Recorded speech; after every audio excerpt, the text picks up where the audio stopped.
all of the social science, all of the anecdotal accounts, and all of the common sense says that if it takes two adults, a man and a woman, to make a child, it takes that same combination to raise a child. Well. Correct.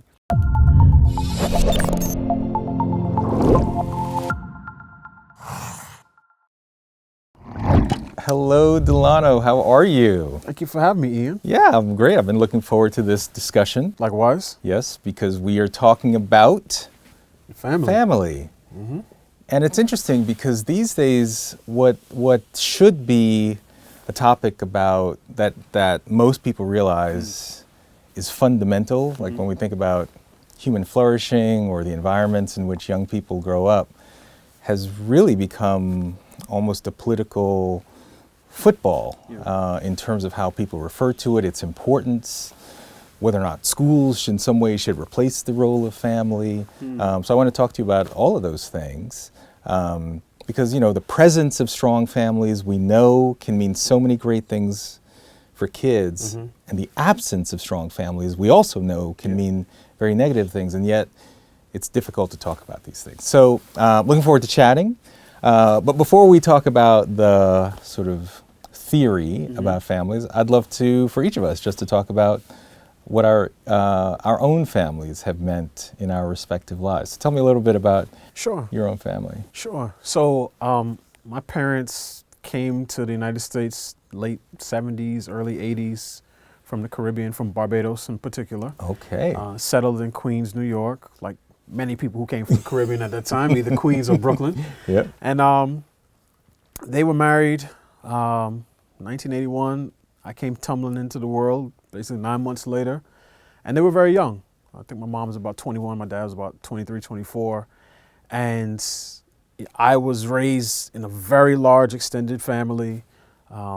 We had neighbors who would look after me, and we had church family. And so my childhood really embodied that proverb in terms of it taking a village to raise a child. But everyone understood that that village was there to, you know, complement what the primary. Correct. Yes. Correct. Yes. So it was good. You know, we had all the struggles that families have when they're young, and certainly when they come to a new country and when they, you know, don't have a lot of resources, but we had love, and that was the greatest resource of all. So I was raised in the church, you know, by my parents, and they were extremely, I would say, hard on me. Certainly my dad was. As it related You thought it then, but do you think that now? I thought it then, I think it now, but I appreciate it more now than I did back then. So they drove me to do well in school. My dad was chief education officer. He would not allow me to perform at a level that was lower than my potential. So, you know, I ended up getting accepted into a gifted program in New York City Public Schools in third grade. So I went to 2 elementary schools. My parents pushed me. When I finished elementary, they enrolled me in a Catholic school for 2 years. Wasn't necessarily the best environment for me socially. I did well academically. So I ended up going to 2 middle schools. Okay. And then I graduated from Benjamin N. Cardozo High School in Bayside. So all throughout that time, my family encouraged me. They pushed me. They wanted me to do well.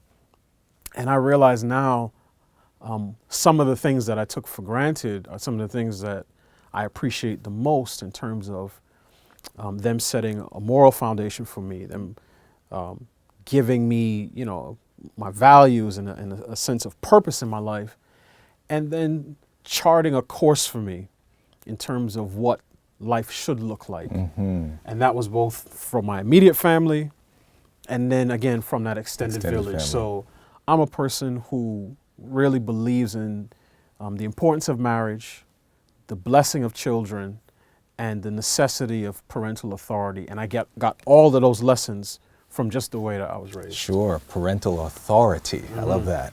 Well, we are, not surprisingly, kindred spirits. My parents came from Jamaica, West Indies. They took a little detour in London because that's where my dad went to school, and my mom was a nurse there. They had me and my brother in England.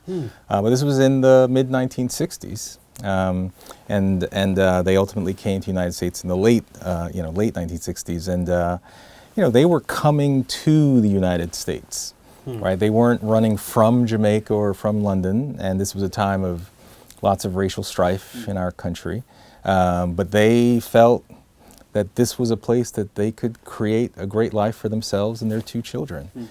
And a similar story, my parents, we first moved to Brooklyn, and then like the Jeffersons, we moved on up. we moved on up to Queens, and I lived a beautiful life. It's interesting. You don't know these things, but my life was, you wake up in the morning, you have breakfast, you go to school, you come home right away, do your homework, go to bed, go to school, go to bed, go to school, and there was no hanging out, and in that sense, and it was all about education, being prepared for opportunity. It was something my dad and my mom always said. Well, we're in a country that, yes, there are these issues, but there will be opportunity here, and the key is, are you prepared for that opportunity? And I often talk about this. The one sort of seminal experience I had with my parents is that when we were in junior high school. Junior high school 231, I know it and well. we had moved to Laurelton, Queens, from Brooklyn, from New Lots Avenue, and we unfortunately at the time we moved to Laurelton, which had been a predominantly white part of town, Jewish, Italian, but it was becoming more racially integrated as more black people were moving in, and unfortunately that led to a number of racial incidents. And for a time, junior high school 231 was kind of the epicenter of these incidents. And the way that the school board decided to solve that problem was they decided to open an annex, another junior high school building in Rosedale, Queens, just a few miles over, but this area of Queens was still much more predominantly white. And so what happened was virtually all of the white parents in our junior high school took their kid out and sent them to the annex, right? And my parents, who came to the United States because this was the land of the American dream, under the assumption that where the white kids go, that's where the better education will be, they were going to take me out of 231 and send me to the annex. And the Sunday night before they had to submit those transfer papers, it was the first time I'd ever done anything to question my parents. Talk about parental authority. But I sat there, my dad was in his couch, and the recliner, and my mom was on the couch, like their normal positions when we had family discussions, and I begged them for me to stay. I said, why, if everyone that's left in our school is going to be black, why does that have to be a bad thing? I love my teachers, I love my school, it can be great. And I was crying and bawling and all these things, and I don't know why, or I don't know what I would have called that feeling I had then, but now I believe I had a sense of agency. I had a sense of empowerment that I really believe this, and I could play a role in demonstrating to my parents this would be a good decision if they let me stay, and they let me stay. Wow. And it was the first time that I'd really done anything in opposition to what my parents believed. But there was something about that decision, that they had a level of confidence in me that has marked my work. And now I run schools in the heart of the South Bronx, and I fundamentally believe that there's a connection. This idea, it doesn't matter what the composition of a school is or what the institution is. If you've got the support of a strong family, strong faith commitment that we had, strong education, your capacity to achieve is almost boundless. And so, so I think there's some connection there and the role our parents played. Especially since my parents bought their house in Rosedale. Is that right? Wait, when was that? This was, by the time they purchased the house, this was the late 80s. Okay, like got 89. But my aunt, who's basically the anchor for our family, moved to Rosedale in the mid 70s. This is at a time where right down, basically like 2 minutes away from her, they had the Sons of Italy, which was a like a social club. At that time, they used to have a great carnival that I enjoyed a lot as a kid. But you're right. When my aunt moved to Rosedale, it was at a time of some racial strife. There was actually a cross burning in Rosedale, not on our side, on the other side of the park. I think in the mid-'70s, that was covered in a PBS documentary. Yes, yes. About some of the tensions in Rosedale, yes. because it was an ethnically Irish and Italian working class neighborhood, and people had difficulty with new families moving in. And my cousin actually lives 2 minutes from that house today. Wow. So it just goes to show how far we've come as a nation. And it also goes to show, what your story to me goes to show, is that we should reject the notion that anything that's all black is substandard and inferior. I understand why some people may have made those arguments in rural Mississippi in the 1940s in Brown versus Board of Ed in terms of separate not being equal. But anyone who holds to that type of idea in 2022 is undermining, to your point, the agency of all Americans, and particularly black Americans, and is really expressing a set of feelings that speak to a lack of dignity and self-worth. Yeah, and in fact, even in what you just said, so in the 1940s or a little earlier, Booker T. Washington, in the height of Jim Crow segregation, where education of black kids was substandard, right? But he had a vision, and he partnered with Julius Rosenwald, who was the CEO of the Sears Roebuck Company, and they built nearly 5,000 schools exclusively for black children across the U.S. South.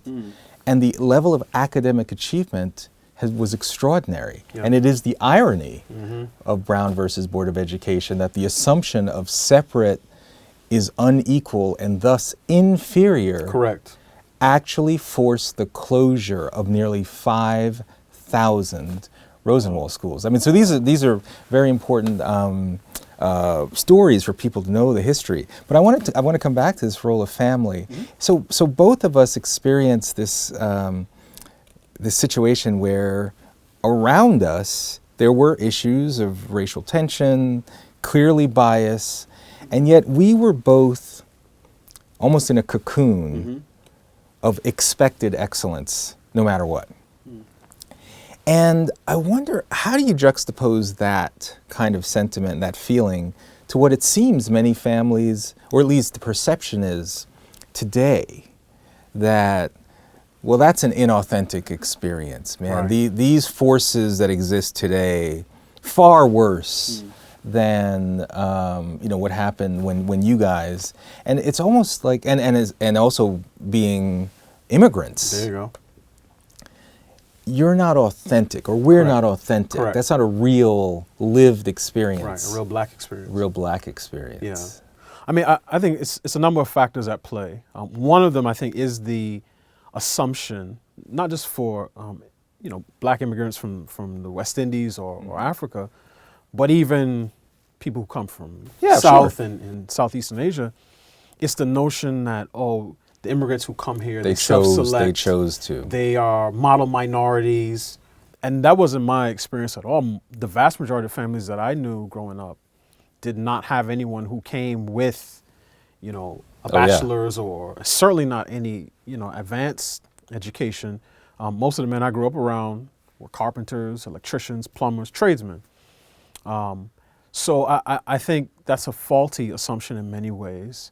But I think the bigger issue is, at a certain point, even within, so I'd say the black leadership class, we went from talking about fixing laws, public policy, to having to erase and extinguish every last vestige and remnant of what we described as racism.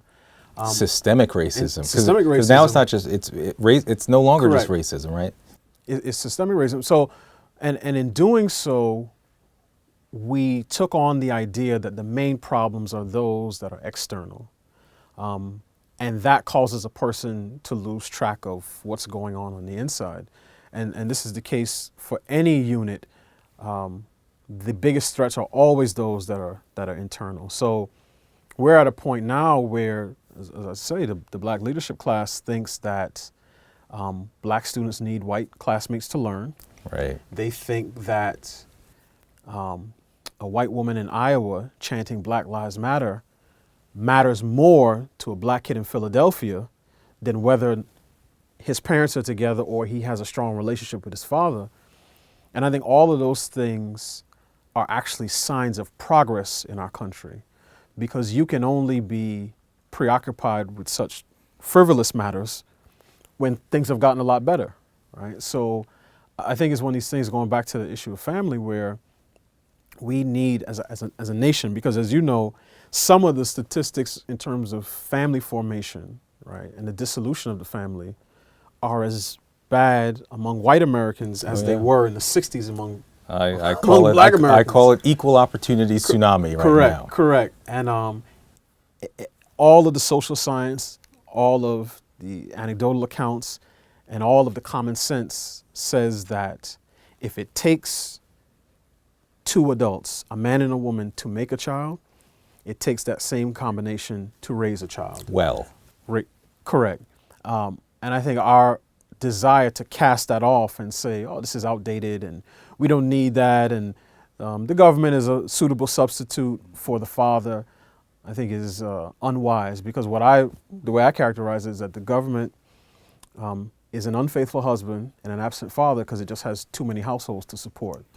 And I think we see the result of that in the social, educational, economic outcomes that we pay so much attention to. Sure. And just to put some numbers behind what you're saying, you know, Patrick Moynihan, back in the 60s, he produced the seminal report on the black family, where from a labor perspective, he was seeing these trends that suggested that there was this entrenched segment of the black community, not the entire, but a segment of the black community. And he said within this community, the non-marital birth rate was 23.6%. That was cause for crisis back then. That was a crisis. That was, hello, warning signs. A community can't exist with this level of penetration of non-marital births. And at the time, the white community, the non-marital birth rate was in the single digits, 4%, 5%. Fast forward now 60 years, the non-marital birth rate in the black community is 70%. Across all families, it's still about 40%. And you know, I do a particular amount of research for women 24 and under. And that's where you really start to see, in 2019, the non-marital birth rate for women 24 and under was 71%. Wow. 91% in the black community, but 61% in the white community. Wow. Right, and because there are more white women overall, there are actually far more white children being born into these generally unstable households. And we have to always say that there are many single moms who are doing amazing work, and there's no guarantee that being born into a married, stable two-parent household, you will have a great life, but the data is overwhelming. So there is this phenomenon happening across race, and yet there is hesitancy still for many people to just speak honestly about what it means to be raised in a stable, married, two-parent household. What do you think it is that holds people back from just speaking the truth? I think it's a number of things. One of them, I believe, is fear. And you started by saying that the issue of family, and when I talk about family, I like to be very, very precise with my terms. I'm talking about what we call the nuclear family or the natural family, one man, one woman, in one covenantal union for one lifetime, committed to all of their offspring that come from that union. Obviously, there are different permutations on that. That is the ideal in what you were saying, but it's not saying it nullifies other structures. Correct. But obviously, every child that's born has both a mother and a father. Can't get away from that, despite what some people may believe. Yes. But I think it's fear, and I think the issue of marriage and family has become increasingly partisan, I'd say, over the last 30 years. Even, honestly, over the last 8 years, I remember when President Obama would talk about the importance of marriage and family. And fatherhood. And fatherhood, not just anecdotally in terms of, you know, his relationship with Michelle and Malia and Sasha, but as it relates to social and economic outcomes. So when he gave a speech, I believe it was 2013, after the death of Hadiya Pendleton, who was in his inauguration, second inauguration. Just 2 weeks earlier. Correct. And she was killed, I think, in a drive-by shooting. A random shooting, yes. So when he was in Chicago and he gave that speech and he talked about, and he named marriage specifically, the people who criticized him were people on his left. Jesse Jackson. Jesse Jackson, a number of black intellectuals and professors and academics and so on. So I think part of it is fear. Democrats do not want to alienate their base. Well, let me ask you that. Fear, is it that there's, to your point, is it there's such a fear that by talking about family, fatherhood, that takes attention away from the real issue, which is systemic racism? Correct. So I would put that in a different category. I think there's fear. So Democrats, and particularly, let's say, white liberals, are afraid of being called racist if they preach a message of family that aligns with what they practice. Right. Black liberals do this too, by the way, which is Sure. why we've joked that they get married first and have their kids. Absolutely. The Who's Your Daddy DNA truck doesn't drive around Martha's Vineyard, right? So liberals in general preach something different than what they practice when it comes to black folk. So I think there's a fear of being called racist if you bring up issues of behavior and culture and agency, what has become known as personal responsibility. I think there's a fear there. I think there's a ideological component as well, and that's where you have people on the left of all colors who say the issue is not personal responsibility and individual behavior. The issue is inadequate systems and structures. And if we change those things, if we fund programs for single mothers at higher rates, if we give more money to for education spending, if we fund the recreation center, if we fund healthcare and so on and so on and so forth, we will turn around these outcomes. And it's really not about, marriage, fathers, and family. So I think part of it is that, and some of that, I think, is ideological. If I want to be cynical, I would say that there are people whose entire enterprise is built on perpetuating these ideas. Correct. Absolutely. And it's human nature not to want to take bread out of your own mouth, if you understand what I'm saying. So I think there are a number of different things at play here. But regardless of what the reason is, I think it's important for people in the culture, in the public commentary space, to point to it and say, this is a problem. And in the same way, I would draw this analogy. If a doctor goes to operate on a person, and when he opens them up, he realizes that their heart is missing, their liver has atrophied, and there are a number of nerve endings that don't look particularly normal. A good doctor would start to raise some questions. Where is this man's heart? How did this happen? What we have in terms of our culture and political dialogue is a number of people who open up the body, see certain parts missing, see other parts that have atrophied, and just ignore it and say, I'm just going to do the surgery. I think we need to pump more muscle tissue into the leg. The fact that there's no heart, no big deal. And what I'm saying is there are people who do cultural analysis. They'll talk about poverty. They'll talk about education outcomes and never once mention family structure. Right. Their entire conversation about adult responsibility starts at the schoolhouse. Yep. And that to me is a problem. Yeah, no, I hear what you're saying, because it's not as if they say it doesn't matter, they're not seeing it. They just develop these theories of causality, which completely ignore what is the most logical situation. I mean, I run schools in the heart of the South Bronx, and I feel that young people are caught up in these narratives where, either the system is rigged against you, or it's your fault for not pulling yourself up by your own bootstraps, right? Blame the system or blame the victim, right? Blame the system, whether you're based on your race, your class, your gender. You're oppressed, you're marginalized. The systems are so rigged against you that you have no ability to be successful, right? And so here I am, kids in our schools hearing this kind of narrative over and over, not from our teachers, but externally. What do you think you are going to be able to do if that's the narrative? And then on the other side, blame the victim. It's like, well, it's not America that's the problem, it's you're the problem, right? You haven't done something. It's some sort of pathology that you have. And both of these narratives, in my view, are closing in on young people in such a way that, how do I lead a self-determined life? And so that's why for me I've come up with this framework: free, family, religion, education, and entrepreneurship. Because I feel like those are the 4 pillars, if appropriately embraced in a young person's life, can dramatically lead to more positive outcomes. There's no guarantee. Right. But the first one is family. It's not about the family that you're from. It's about the family that you form. Right. Right? So, you and I think have talked about this data, this thing called the success sequence, like information. If you finish just your high school degree, full-time job of any kind, just you learn the dignity and discipline of work. And then if you have children, if you got married first, 97% of of millennials who followed that series of decisions avoided poverty.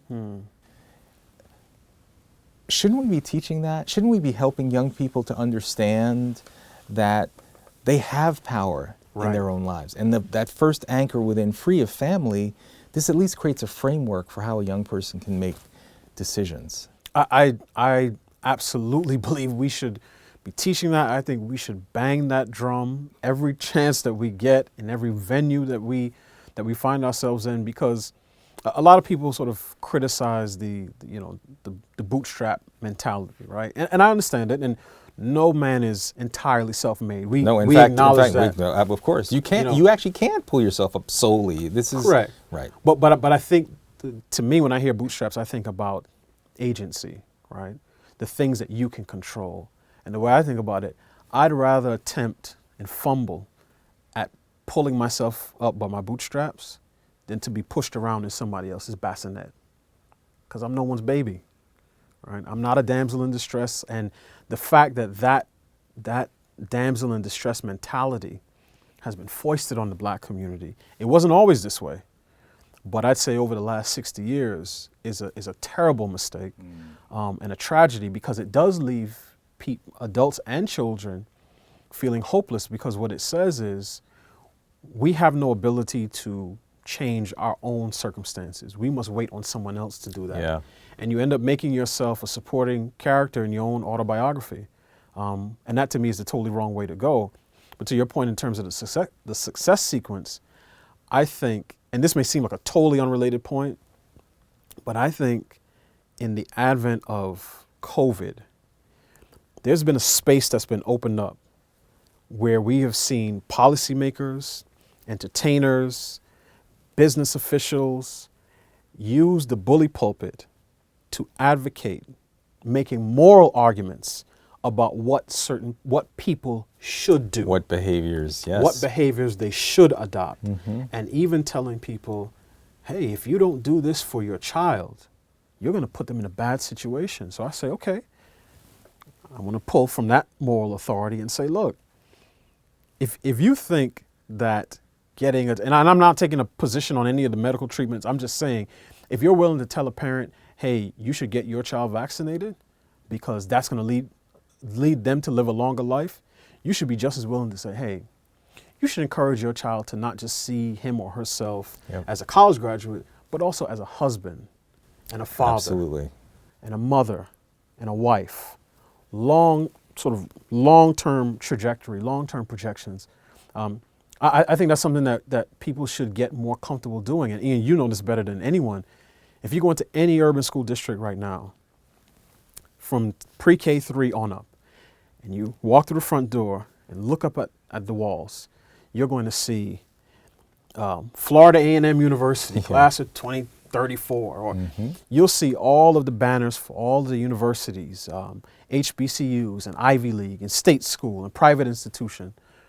Because schools have no problem telling kids what they should shoot for, even kids who they know come from families where that's not a reality. Correct. We should apply that same logic to family formation. Well, same logic. Maybe in closing, maybe this goes back full circle to our own two families who came here, faced all these challenges, and yet never deterred from instilling within each of us this idea of what was possible. That there were certain things that were not in our control, but there were certain things that are. And to the degree that you can focus on that and have the support of family, faith-based community, strong educational options, that's where the gold is. And my hope is that this conversation can help elevate lots of other people to start speaking more just honestly about what family can mean in the lives of young people. Yeah, I agree. And sometimes, as I said, people will think, oh, well, that immigrant story is not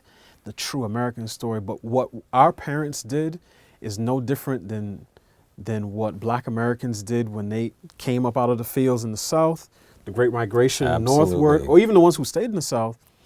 The family, the faith and family are the two main institutions that sustained Black people from emancipation through the civil rights movement. So, and that is a universal story that transcends race. There's one way up. There's one way up. All right. Thank you again. Great conversation, my friend. Hello, everyone. That's the end of our discussion with Delano Squires. Thank you for watching. As always, let us know what other topics you'd like AEI scholars to cover on Viewpoint. And to learn more about how family forms the basis for building agency, check out the links below.